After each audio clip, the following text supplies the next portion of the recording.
आहोम सेना को मालूम था कि अरुणाचल के निशी लोगों को हराना मुश्किल ही नहीं नामुमकिन है।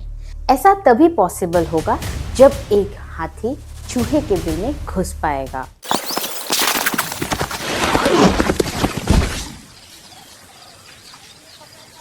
जो कि इम्पॉसिबल है। साल 1672 में अरुणाचल के निशी लोगों ने पूरी की पूरी आहोम सेना को तबाह कर दिया था।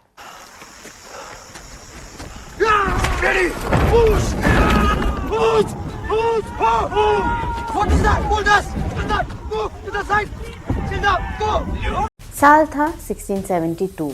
आहोम आर्मी गई तो थी अरुणाचल में निशी लोगों को हराने, पर आहोम सेना को भारी नुकसान का सामना करना पड़ा।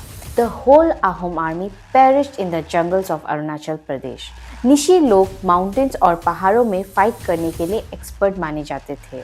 वो पहाड़ों की छोटी से बड़े बड़े पत्थर और चट्टानों को नीचे गिराते थे, जिनसे नीचे से गुजरती आहोम सेना कुचल जाती थी। घने जंगल और पतली रास्तों में उनका ये हमला बहुत भयंकर होता था। The Nishi tribe used the same tactics against the British in the year 1874 by crushing the British army by rolling giant boulders. The British expedition of 600 men against the Nishis were under the leadership of Major Arthur Keri of Assam Light Infantry. The British army were so fearful of the Nishis that they did not even go inside the Ranganodi valley. The Ahoms realized that they can only use diplomacy to tackle the Nishi tribe. The Ahom Buranji mentions the Nishis as the unconquered warrior of the northern hills. The Ahoms, excellent recorder of their own glory, wrote much about the various hill tribes they encountered. Among them stood the Nishis, proud, brave, fearless, independent.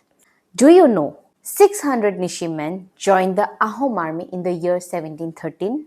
We, the people of Northeast India, name each other a lot. The Assamese used to call the Nishis as Dofola. The word is not used now. As per this census report of year 1881, the origin of the word Dofola is unknown. On the other hand, the Nishis used to call the Assamese and the plain people as Haring. It took 127 years for government of India to realize that the correct name of the tribe is Nishi, not Dofola. It was only in the year 2008, by the Constitution Scheduled Tribe Order Amendment Act, the name Nishi was incorporated in place of Dofola. Old British era maps of the area shows the name of the hills as Dofola Hills. Many modern maps are still using the name. In year 1672, when the Ahom king Uday Aditya Singha planned an expedition against the Nishis, his prime minister Atan Buragohain warned him. He said, "It is almost impossible to capture the Nishis. There are instances in the past of the failure of the Ahom expeditions against the Nishis. The Nishis raiders can be captured only if an elephant can enter into a rat hole." The king did not listen and sent an expedition against the Nishis in the year 1672. And it was a complete disaster. The whole Ahom army perished. Large numbers of Ahom soldiers were massacred by the Nishis. Some were carried off as slaves, and the rest were chased down to the plains. It is mentioned in the Buranjis that a number of Hazarikas and Saikyas were sent to the hills to fight the Nishis.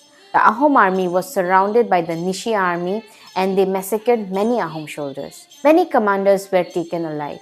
The king was so angry that he ordered the Ahom general Borbora to be stripped and put to death. Even Muhammad Kazim wrote in Alamgirnama, "The Nishis are entirely independent of King of Assam, and whenever they find an opportunity, they plunder plain areas near to their hills." To maintain peace with the Nishis, Ahom king started the system of Posa. The Posa is a kind of payment or bribe that was made by the Assamese people of the foothill areas to buy off the tribal rates on them. The Ahom government selected a number of villages of the foothills and ordered them to give certain commodities like rice, salt, cotton, etc. to a particular tribe. The tribe receiving such goods or posa refrained from raiding the plains people. The inhabitants of the plains who paid posa were exempted from other taxation by Ahom kings. These Assamese villagers are called Dofola Bahetias. They gradually adopted the manners, customs, and the customs of the Nishis tribe.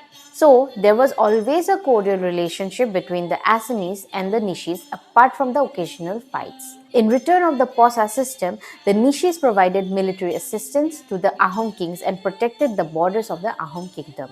So, when Rudrasingha had planned a proposed attack of Bengal in year 1713, around 600 Nishi tribesmen joined the Ahom army.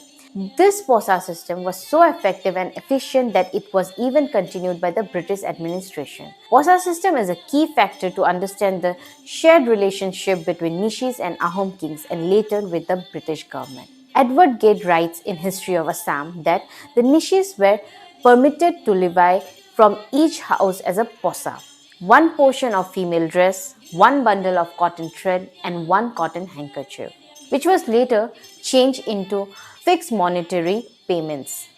4130 rupees was paid annually to the Dofolas. Posa system was continued till the end of the British rule in India.